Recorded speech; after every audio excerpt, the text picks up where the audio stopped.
வணக்கம். அனைவருக்கும் இனிய பொங்கல் நல்வாழ்த்துக்கள்.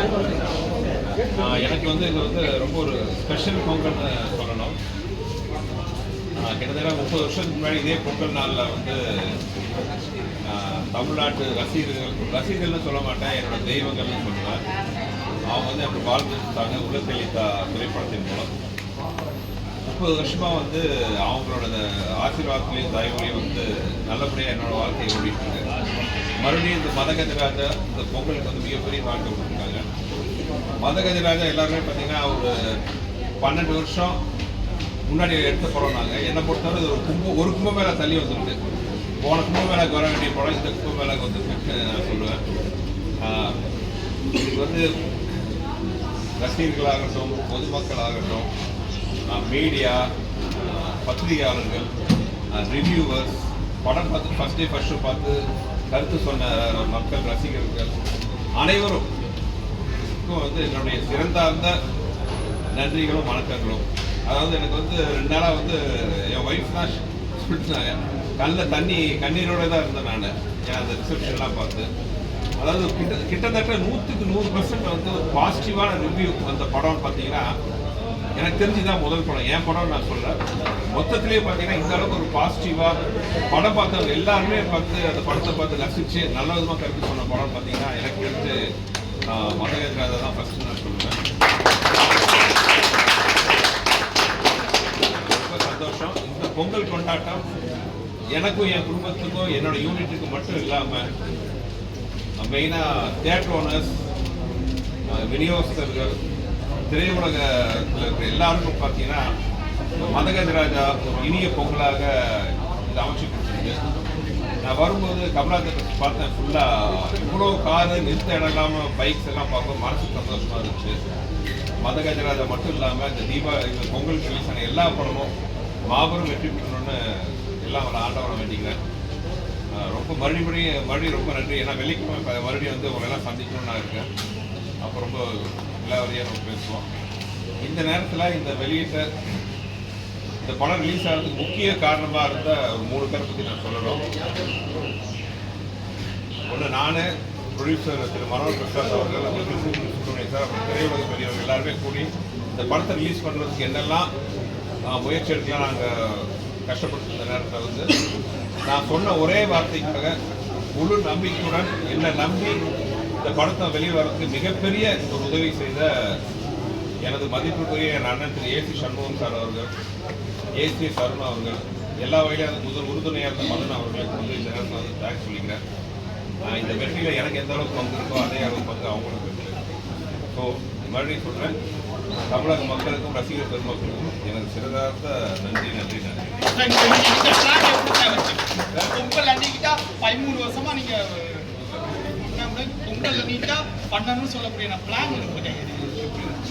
இல்லை சார், இது ஒரு 3 மாதத்துக்கு முன்னாடியே இந்த படத்தை ரிலீஸ் பண்ணலான்னு பிளான் பண்ணோம். அப்போவே எனக்கு என்ன, அந்த பொங்கல் ஹாலிடேஸ் ரொம்ப நாளைக்கு அப்புறம் இந்த மாதிரி ஒரு கிட்டத்தட்ட ஒரு 8-10 நாள் ஒரு கண்டினியூஸான ஒரு ஹாலிடே வந்துச்சு. என்னை பொறுத்தவரை மதகஜராஜா நாங்கள் ஆரம்பிக்கும் போதே நான் ஆசைப்படுறது பொங்கல் படமாக இருக்கும். ஏன்னா அது பொங்கல் கொண்டாடணும், நம்மளோட எல்லாமே திரும்பி கோயிங் டு வில்லேஜுங்கிற மாதிரி ஒரு கதையை ஆரம்பிக்கும். சிட்டியில் இருக்கிற 4 நண்பர்கள் ஒரு கல்யாணத்துக்காக ஒரு வில்லேஜுக்கு போகிறாங்க. அது ஆட்டோமேட்டிக்காக என்ன தெரியல, எனக்கு ஒரு வகையில் பொங்கல் பண்டிகையோட கனெக்ட் ஆச்சு. ஸோ 3 மாதத்துக்கு முன்னாடி இந்த படத்தை பிளான் பண்ணும் போதே நான் ரொம்ப உறுதியாக இருந்தேன், இது பொங்கலுக்கு தான் வரணும். அதுக்கான எந்த ரிஸ்க், எந்த படம் வந்தாலும் அந்த ரிஸ்க் எடுக்கிறதுக்காக நான் தயாராக இருந்தேன். அப்படி கொஞ்சம் பேச்சுவார்த்தை போயிட்டு இருந்துச்சு.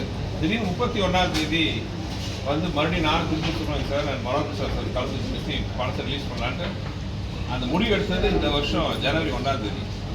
ஜனவரி 1ஆம் தேதி முடிவெடுத்த இந்த படம் 12ஆம் தேதி தமிழ்நாடு ஃபுல்லாக ரிலீஸ் ஆகி இவ்வளோ பெரிய வெற்றி பெற்றிருக்குங்க. அது ஆண்டவனோட அருள், ரசிகர்களோட கருணைன்னு தான் சொல்லுவாங்க.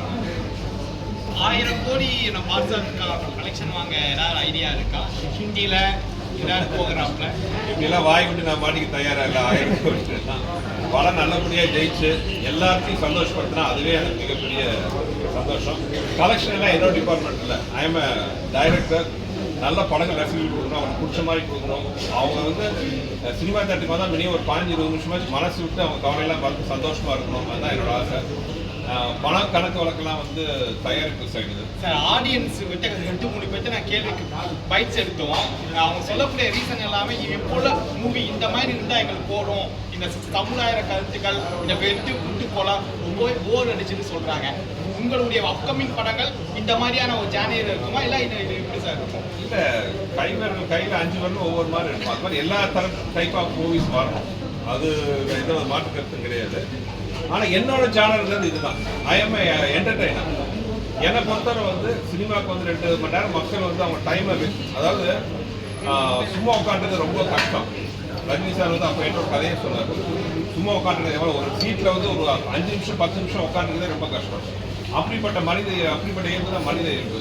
ஆனால் வந்து நம்மளே வந்து ஒரு தியேட்டரில் ஒரு ஃபுல்லாக இருட்டு அறைக்குள்ள 2 மணி நேரம் ஒரு சீட்டில் உட்காந்துட்டோம்னா வந்து அது உட்கார வைக்கிறது சாதாரண விஷயம் கிடையாது. ஸோ அந்த 2 மணி நேரம் நமக்கு டைமை கொடுத்து வந்து உட்கார மக்களை சந்தோஷமாக வச்சுக்கணுங்கிறது தான் வந்து என்னோட கொள்கை. அந்த வகையில் பார்த்தீங்கன்னா என்னுடைய படங்கள் எல்லாமே ஒரு சந்தோஷமான குடும்பத்தில் உட்காந்து பார்க்கக்கூடிய என்டர்டெயின்மெண்ட் படங்களாக தான் இருக்கும். அப்படி தான் இது வரைக்கும் எல்லா படமும் எடுத்துருக்கேன். என்னைக்காச்சும் இந்த ரூட் மாதிரி நான் அப்படி வேற பக்கம் போனால் மக்களை மண்டையில் தட்டி உனக்கு தான் ஒரு இடம் கொடுத்துருக்குமே, உனக்கு ஒரு லைசன்ஸ் கொடுத்துருக்குமே, என்டர்டெயின் பண்ணுறதுக்கு தட்டி ஒரு படத்தை துவக்க வச்சு மறுபடியும் என்னோட ரூட்டுக்கு கொண்டு வர வச்சுருக்காங்க.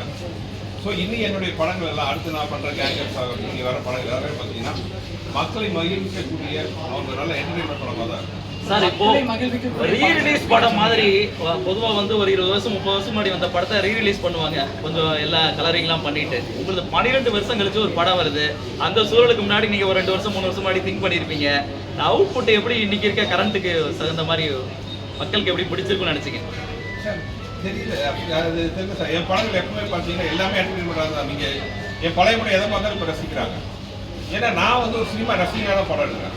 எந்த நேரத்துலையும் வந்து நான் பார்த்துருக்கும்போது ரசிக்கக்கூடிய படங்களாக தான் நான் எடுக்கிறேன். என் முதல் படம்பாகவே பார்த்தீங்கன்னா முறைவான படம். அது இப்போ பார்த்தீங்கன்னாலும் பயங்கர சிரிப்பாக இருக்கும். அந்த படத்தை பார்த்தீங்கன்னா ஹீரோ தான் எல்லா வில்லத்தனம் பண்ணிட்டு இருக்காரு. வில்ல நல்லதே பண்ணுவான், ஹீரோ போய் தப்பு பண்ணி ஜெயிச்சு வந்துடுவார். ஒரு ஸ்டேஜில் வில்ல சூசைட் பண்ண போவான். அப்புறம் நான் சொல்லும்போது ஏன்னா இப்படி இருக்கா, நல்லா இருக்கு மாட்டேன், தைரியமாக எடுத்தேன். இப்போ பார்த்தீங்கன்னா அதெல்லாம் ட்ரெண்டிங்கில் தான் இருக்குது. அதில் வந்து அண்ணன் ஆகட்டும் எல்லாமே ஆகட்டும், ஏதோ அது தெரியல எனக்கு. என் படங்கள் காலங்காலமும் சில சமயம் வந்து ரசிக்கப்படுது.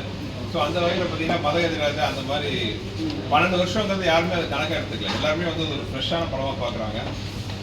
Thanks to everybody. இல்லை இப்போ எல்லாம் பேசிட்டு ஹீரோயின் மேஜிக்கை மட்டும் சொல்லுங்க சார். உங்க படங்கள் எத்தனை பேர் ஹீரோயின் கிளாமர் சீன்ஸ் ரொம்ப டூ கலரா இருக்கு, அதோட மேஜிக் மட்டும் சொல்லுங்க சார். அந்த ஹீரோ வந்து 2 கையால தூக்கக்கூடிய சீன்ஸ் வந்து தியேட்டர்ல விசில் சத்தம் பறக்குது, அந்த மேஜிக்கே சொல்லுங்க. என்ன சொல்றது தெரியல, அது என்ன தெரியல. என் படம் அது விட்டுருங்களேன். தேங்க்யூ எல்லாம் ஒரே விடுறாங்க. அதாவது ஹீரோயின் சொல்ற மாதிரி நான் சொல்றேன், படத்துல வந்து கிளாமர் இருக்கலாம், வல்காரிட்டி இருக்கக்கூடாதுன்னு. அது சிம்பிள். அது அஜித் சார் படத்துல வர மாதிரி அது ஒரு மெல்லிய கோடு தான். அதை தாண்டாம பார்த்துக்கணும். அதாவது பெண்களும் ரசிக்கிற மாதிரி, அவங்களும் வந்து ரசிச்சு பார்க்குற மாதிரி வந்து ஒரு அழகியலா எடுத்துட்டோம்னா அது வந்து ரொம்ப நல்லா இருக்கும். சார் அன்பேசுகிற மாதிரியான அடுத்த ஜோனல் எப்படி சார்? மேம் கொஞ்சம் பேசுறேன் மேடம்.